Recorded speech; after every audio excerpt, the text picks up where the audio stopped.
Everyone, just a quick morning wrap on what happened in the US yesterday and how price markets are behaving. I've got to say to you, I really think the US bond, 10-year bond, is a good sell. It's had a good rally, but overall, the rest of the world requires a higher price, a higher interest rate level in order to fund this spiraling out of the control US fiscal deficit. I don't like the look of the German and French stock markets. They've had significant downside. They've been going through a period, I think, of what is a corrective rally. It's a bit of a struggle. I'm prepared and thinking of shorting the German and French equity markets over the next 1 to 2 days. I think Brazil could be a buy. I know there's always lots of volatility around South American economies, but I do think the Brazilian stock market looks like it may have turned a corner and could be on the move to the upside. One of the other price actions I like to look at is the Australian 200, the Aussie 200 index. That actually, price action wise, is looking reasonably good, but it hasn't broken out of the recent range. I am a fundamental bear on the Australian stock market, so it's very odd for me to highlight that. The price action is there's a lot of accumulation going on. Will the accumulation be sustained over the medium to long term? I'm not sure. I think there are tremendous fundamental doubts about the Australian economy, the ability of the central bank to manage things correctly, and therefore with increased tensions with China looking elsewhere, wherever it can, to source its raw materials. I still think fundamentally the Australian stock market is a sell, the Australian dollar is a sell, but as I said, there is some buying going on there, and some of that might be, if you like, a hedge against the risk of a wider conflict in Europe, and therefore you're seeing some buying of Australian assets, some buying of the Australian dollar on that basis. I'm always trigger happy to go short both those markets. Speaking about currencies, the euro dollar, it's really been in a battle. It really is. What is the outlook here? Do you buy a currency based on interest rates, or it's, Germany basically been in a recession for 9 months, or do you, and Italy looking a little bit doubtful as well, do you buy that currency based on some, very abstract interest rate differential to the US shifts, changes scenario, or do you hedge against that currency in case there is a wider conflict? Wider conflict trades aren't working that well at the moment. Gold and oil are soft. Gold's softer a little bit. Oil looks hesitant. Both those price actions are a little bit unusual in their behavior, which suggests something is going on in the background. I continue to strongly highlight the risk that many governments in the world are quietly building their energy reserves in terms of oil. That build is probably being done as quietly as it is possible to do so, and hence that weird price action in the oil market. Gold, people have been taking profits, thinking everything's going to be resolved. Wall Street loves the idea of compartmentalization. We can, that's what's happening over there in Ukraine. We can forget about it. But there is all sorts of rumors and anecdotal information and talking behind closed doors that suggests things aren't going well there, and there could be escalation.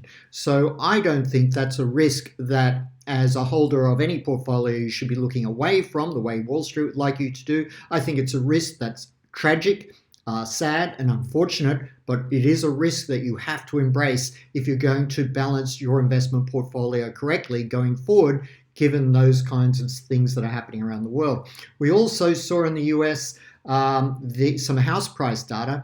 Freddie Mae, Freddie Mac, house prices are up 0.2% on the month. It's a bit of a slowing there, below market expectations, still positive, but not great. Meanwhile, the Case-Shiller 20 City Index is up 7.2% for the year, but again, it's a slight slowing, but that's a strong number.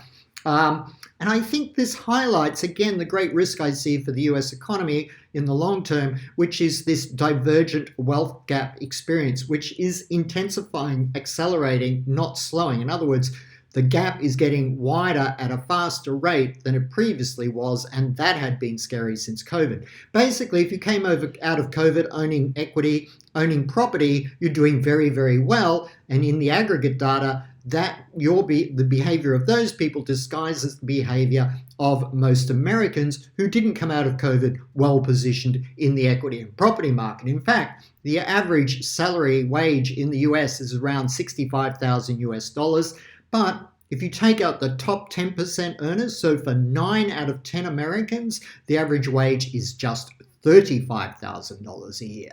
So that gives you an idea of how the aggregate data numbers can disguise the plight of most Americans. And that is why at the US election, people will be looking for change. The Chicago National Activity Index was positive 0.18, but again, it's one of those situations, it's been negative 7 out of the last 12 times. The previous 2 months were negative. It's bouncing around a little bit, but these are not healthy numbers. That's about it. 5th district. Oh, yeah, manufacturing. Services. Texas again, right? I highlighted Texas manufacturing, the shrinking ball yesterday. Texas services, also a similar look. Look at all that. Negative, contraction.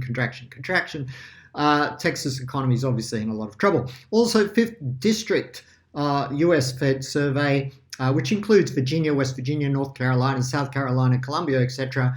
That was also a little bit better, but again, the overall thrust there is one of concern. So those people who argue the US economy is strong, yeah, some aggregate data here and there disguises the fact that most Americans are living in basically a recession already. It's getting harder and harder, really, to point to anything.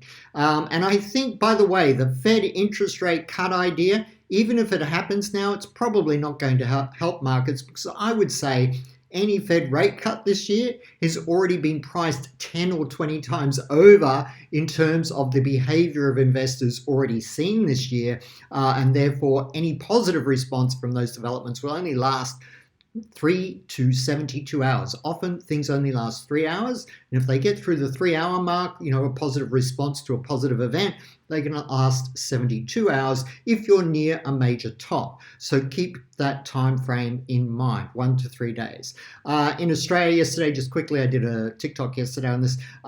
Basically, Australia's mood index from Westpac Melbourne Institute was a positive. That's good to see, but I don't think we're going to see much more positivity as energy prices in Australia remain completely out of control.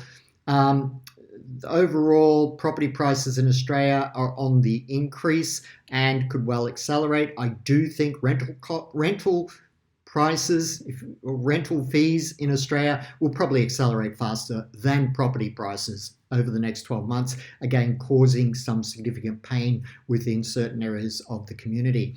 Thanks very much for listening in. I hope it helps. I'll try and make these better every day. If you have any questions, please email me, cliffordbennett@me.com, and I'll try and cover them in my morning shows. Thanks very much.